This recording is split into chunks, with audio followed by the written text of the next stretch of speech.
नमस्कार विद्यार्थियों, जोबनेर पीजी महाविद्यालय ऑनलाइन क्लास में आपका स्वागत है। आज हम बीएससी पार्ट सेकंड बॉटनी में एक नया चैप्टर लेके आए हैं, सेल्यूलर टोटिपोटेंसी अर्थात कोशिकीय पूर्ण शक्तता। कोशिकीय पूर्ण शक्तता क्या होती है? कोशिकीय पूर्ण शक्तता की डिस्कवरी किसने की थी? कोशिकीय पूर्ण शक्तता की प्रोसेस क्या होती है? कोशिकीय पूर्ण शक्तता से क्या लाभ हैं? और कोशिकीय पूर्ण शक्तता जो प्रोसेस है उसमें किन किन वैज्ञानिकों का योगदान रहा, और कोशिकीय पूर्ण शक्तता के बारे में आज हम विस्तार पूर्वक अध्ययन करेंगे। सबसे पहले हम बात करते हैं सेल्यूलर टोटिपोटेंसी अर्थात कोशिकीय पूर्ण शक्तता जो शब्द है वो किससे मिलकर बना है। तो जो सेल्यूलर टोटिपोटेंसी, ये जो टोटिपोटेंट जो शब्द है वो एक जो शब्द है वो इससे मिलकर बना है, टोटिपोटेंट। टोटिपोटेंट का मतलब होता है द्विलिंगी। टोटिपोटेंट का मतलब होता है द्विलिंगी, अर्थात कहने का तात्पर्य यह है कि प्रकृति में न जाने असंख्य ऐसे पेड़ पौधे हैं जिनके कोई भी पादपीय भाग जिसमें एक नए पादप को उत्पन्न करने की क्षमता पाई जाती है, तो इस प्रकार एक कोई भी पादपीय भाग से एक नए पादप को उत्पन्न करने की क्षमता को हमें सेल्यूलर टोटिपोटेंसी या कोशिकीय पूर्ण शक्तता के नाम से जानते हैं। कोशिकीय पूर्ण शक्तता की यदि हम बात करें तो प्रकृति में असंख्य लाखों हजारों ऐसे इतने पेड़ पौधे हैं जिनमें कहीं ना कहीं जड़, तना और पत्तियों के द्वारा उसमें प्रवर्धन या कायिक जनन के द्वारा प्रोसेस होकर के नए पादपों की उत्पत्ति होती है। यदि हम बात करें सर्वप्रथम तो कई प्रकार के जैसे पादप हैं, जैसे तना है, तने में जो कंद होता है उसके द्वारा कायिक प्रवर्धन के द्वारा होता है। जैसे जड़ की यदि हम बात करें तो विभिन्न प्रकार की जो जड़िए जैसे गाजर है, मूली है, शकरकंद है, चुकंदर है, इन सभी पादपों में क्या है कि कहीं ना कहीं जड़ के द्वारा भी में कायिक प्रवर्धन की प्रक्रिया होती है और वेजिटेटिव रिप्रोडक्शन के द्वारा ये नए पादपों को उत्पन्न करने की क्षमता रखते हैं। तो इस प्रकार सेल्यूलर टोटिपोटेंसी के बारे में भी हम देखेंगे कि किस प्रकार ये सेल्यूलर टोटिपोटेंसी जो प्रोसेस है वो काम करती है। तो सबसे पहले हम बात करें डिस्कवरी, तो डिस्कवरी यानी अर्थात इसकी जो खोज की ही वो कौन से वैज्ञानिकों ने की खोज की थी। तो सबसे पहले हम बात करते हैं 1838 में दो वैज्ञानिक थे। 1838 में दो वैज्ञानिकों के द्वारा इनकी खोज की गई और वो दोनों वैज्ञानिकों के नाम है स्लीडन और स्वान। विद्यार्थियों, आपने भी इन दोनों वैज्ञानिकों का नाम सुना होगा। ये दोनों ही जो वैज्ञानिक हैं वो बहुत ही पॉपुलर वैज्ञानिक हैं, स्लीडन और स्वान। स्लीडन और स्वान ऐसे दो वैज्ञानिक थे। इन वैज्ञानिकों ने 1838 में जो सेल्यूलर टोटिपोटेंसी जो शब्द है उसका प्रतिपादन किया। तो सेल्यूलर जो टोटिपोटेंसी अर्थात कोशिकीय जो पूर्ण शक्तता जो शब्द है उसका प्रतिपादन 1838 में स्लीडन और स्वान दो वैज्ञानिकों ने किया था। इन दोनों वैज्ञानिकों ने सेल्यूलर टोटिपोटेंसी के बारे में विस्तार पूर्वक अध्ययन किया। उसके बाद में हम बात करते हैं 1920 में। 1920 में एक हेबरलैंड नामक वैज्ञानिक आया।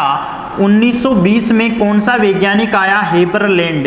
हेबरलैंड वैज्ञानिक ने इन्हीं स्लीडन और स्वान के द्वारा जो दिया गया जो सेल्यूलर टोटिपोटेंसी जो शब्द जो इन्होंने 1838 में दिया था, उसी शब्द को ध्यान में रखते हुए 1920 में हेबरलैंड वैज्ञानिकों ने बताया कि प्रकृति में न जाने इतने ऐसे पौधे हैं जिनके प्रत्येक पादप की प्रत्येक कोशिका में एक नए पादप को उत्पन्न करने की क्षमता पाई जाती है और एक प्रत्येक कोशिका में जो नए पादप को उत्पन्न करने की जो क्षमता होती है वो ही सेल्यूलर टोटिपोटेंसी अर्थात कोशिकीय पूर्ण शक्तता कहलाती है। हेबरलैंड ने एक प्रयोग के दौरान बताया कि यदि हम पादप का कोई भी जड़ ले लीजिए, तना ले लीजिए या पत्तियां ले लीजिए, उन जड़, तना और पत्तियों के द्वारा हम कहीं ना कहीं पादप का एक नए पादप को रूप में देखते हैं अर्थात नई संततियां हम प्राप्त कर सकते हैं, तो हेबरलैंड के द्वारा बताया गया जो प्रयोग है उसके बारे में हम विस्तार पूर्वक अध्ययन करते हैं। तो सेल्यूलर टोटिपोटेंसी कोशिकीय पूर्ण शक्तता की जो डिस्कवरी की बात हो गई, उसके बाद में हम बात करते हैं कि सेल्यूलर टोटिपोटेंसी अर्थात कोशिकीय जो पूर्ण शक्तता होती है वो 3 चरणों में पूर्ण होती है। कोशिकीय जो पूर्ण शक्तता होती है वो कितने चरणों में पूर्ण होती है? 3 चरणों में पूर्ण होती है। पहला जो चरण है वो है केलुशिंग अर्थात केलस का निर्माण। केलुशिंग का मतलब होता है केलस का निर्माण। जो पहला चरण है वो केलस का निर्माण है। दूसरा जो चरण है वो है डिफरेंटेशन अर्थात विभेदन। डिफरेंटेशन का मतलब क्या है? विभेदन। और तीसरा जो प्रकार है वो है मोर्फोजेनेसिस अर्थात संरचना का निर्माण या संरचना का विकास। तो सबसे पहले हम जो पहला जो चरण है वो है केलुशिंग अर्थात केलस का निर्माण। विद्यार्थियों, मैंने पिछली कालांश में भी आपको बताया था कि केलस का निर्माण कैसे होता है। हमने पहले भी आपको बताया है कि हेबरलैंड, स्टीवार्ड है, मिलर है, इन वैज्ञानिकों ने गाजर का केलस निर्माण की जो प्रोसेस है उसके बारे में विस्तार पूर्वक अध्ययन किया था। तो आज हम सबसे पहला जो सेल्यूलर टोटिपोटेंसी अर्थात कोशिकीय पूर्ण शक्तता है, उस कोशिकीय पूर्ण शक्तता में जो पहला जो चरण है वो पहला चरण है केलुशिंग। केलुशिंग का मतलब क्या होता है? केलस का निर्माण। तो सबसे पहला है केलस का निर्माण। तो सबसे पहले क्या होता है कि सर्वप्रथम हम क्या लेते हैं, कोई भी एक्स जो प्लांट है अर्थात जो कृंतक है उसको हम चयन पादप के रूप में, जो पादप का एक जो भाग होता है उसको हम ले लेते हैं। उस भाग को लेने के पश्चात उसको हम कल्चर जो मीडिया होता है उससे बाहर निकालने के पश्चात इसका हम केलस तैयार करते हैं। तो केलस जो तैयार करते हैं, उस केलस तैयार करने की जो प्रोसेस होती है वो कहलाती है केलसिंग। तो सबसे पहले हमने ये एक्स प्लांट लिया।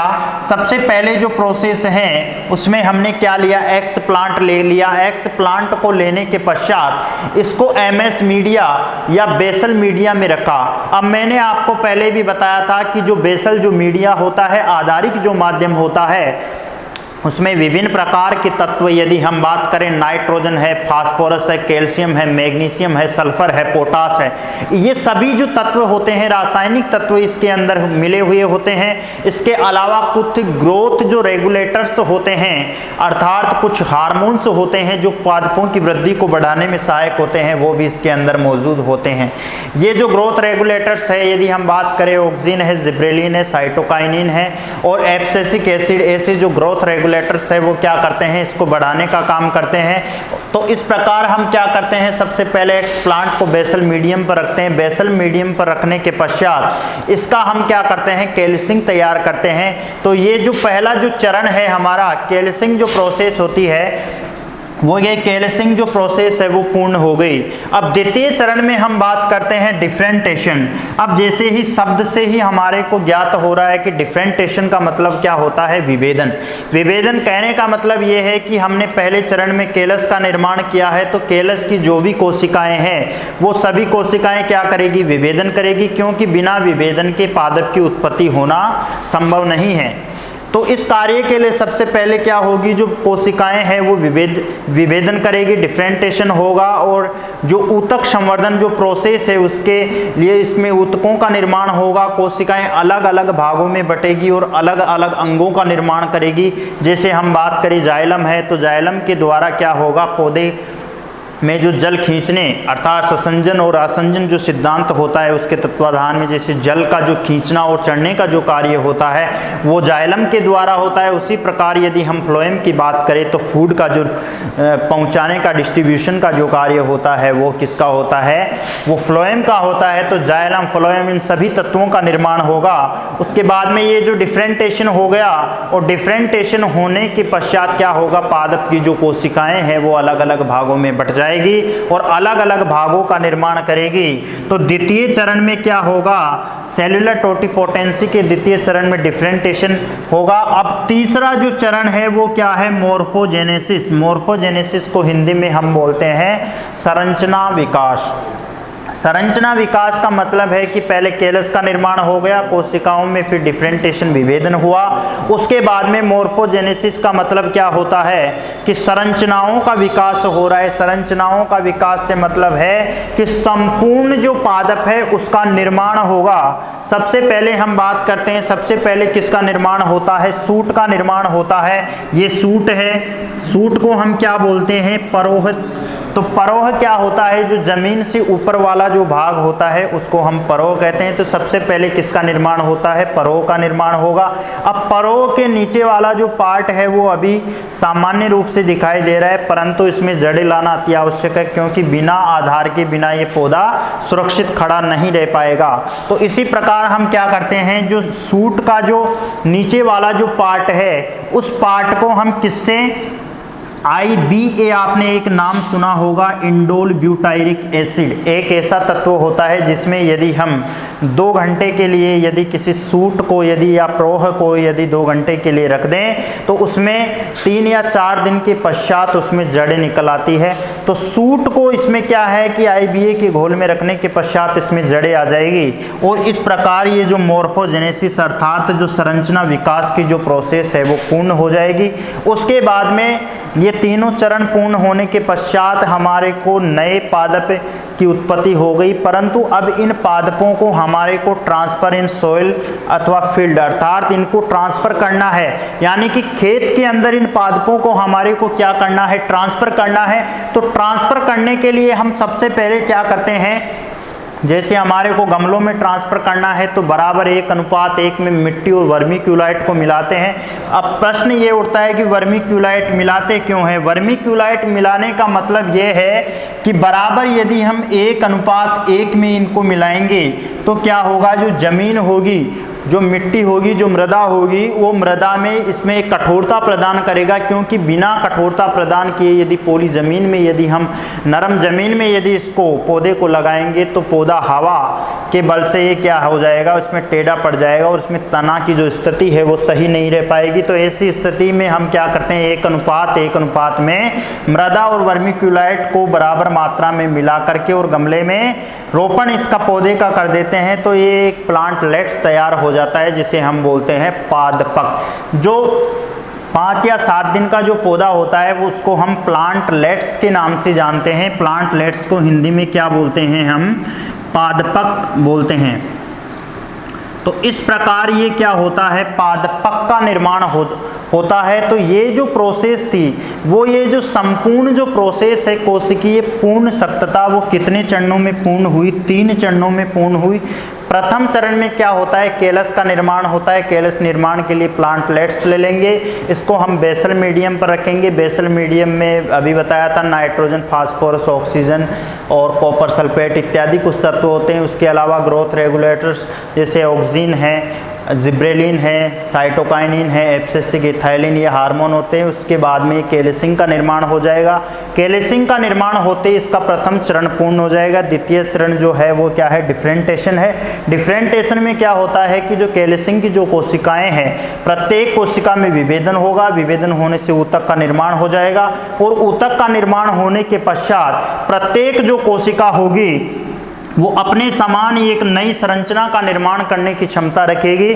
और तीसरा जो चरण होगा संरचना विकास। संरचना विकास में क्या होगा, एक नए पादपों की उत्पत्ति हो जाएगी। तो सबसे पहले सूट का निर्माण होगा। सूट को हम यदि 2-4 घंटे के लिए IBA के घोल में रखेंगे तो नीचे वाले पार्ट से छोटी छोटी जड़ें निकल जाएगी और इस प्रकार एक पादप का निर्माण हो जाएगा। और इन पादपों को अब हमारे को ज़मीन में या गमलों में ट्रांसफ़र करना है तो वर्मीक्यूलाइट और ज़मीन को 1:1 में रख करके और गमलों में इसमें मिट्टी में वर्मीक्यूलाइट भर के और पौधों को इसमें रोपित कर दिया जाता है। तो ये जो होता है इसको हम प्लांटलेट्स अर्थात 2 से 7 दिन के जो पादप होते हैं वो क्या कहलाते हैं, प्लांटलेट्स होते हैं। तो इस प्रकार ये प्लांटलेट्स का निर्माण होता है। तो ये संपूर्ण प्रक्रिया क्या हुई, अर्थात कहने का मतलब ये है कि पादप का कोई भी भाग अपने समान एक नए पादप को उत्पन्न करने की क्षमता रखते हैं, उसे क्या कहते हैं, सेल्यूलर टोटिपोटेंसी अर्थात कोशिकीय पूर्ण सख्तता कहते हैं। और वो हमने अभी विस्तार पूर्वक इसका अध्ययन किया है, किस प्रकार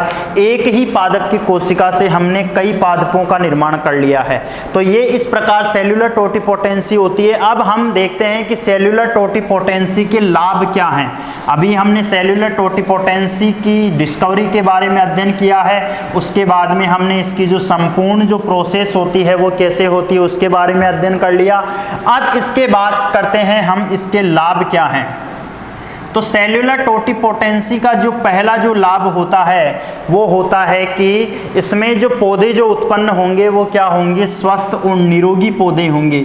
स्वस्थ और निरोगी पौधे क्यों होंगे, क्योंकि हमने अभी आपको बताया था कि सबसे पहले इसमें क्या होते हैं, 3 चरणों में जो ये जो प्रोसेस चलती है, कैल्सिंग है, डिफरेंटेशन है और मॉर्फोजेनेसिस, ये 3 प्रोसेस के द्वारा ये श्रृंखला चलती है। इस कारण से जो भी उत्पन्न जो पादप होंगे वो क्या होंगे, स्वस्थ और निरोगी पौधे होंगे।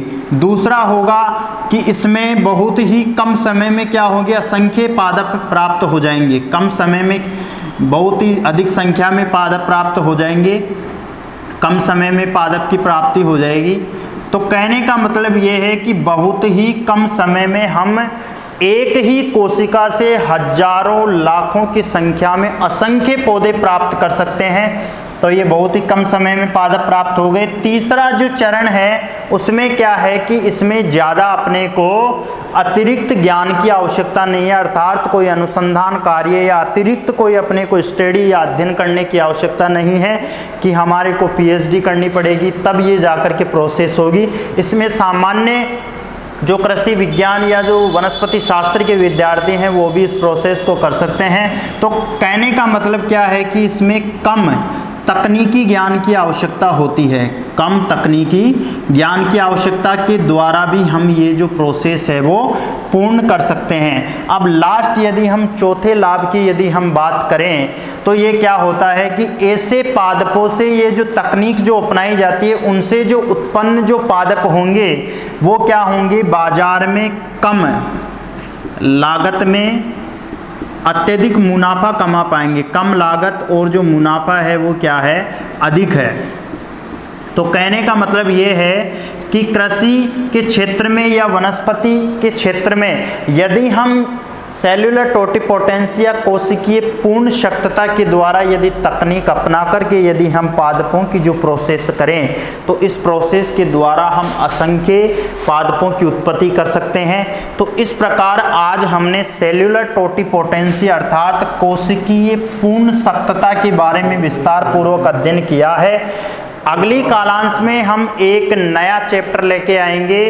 तब तक के लिए सभी विद्यार्थियों को धन्यवाद।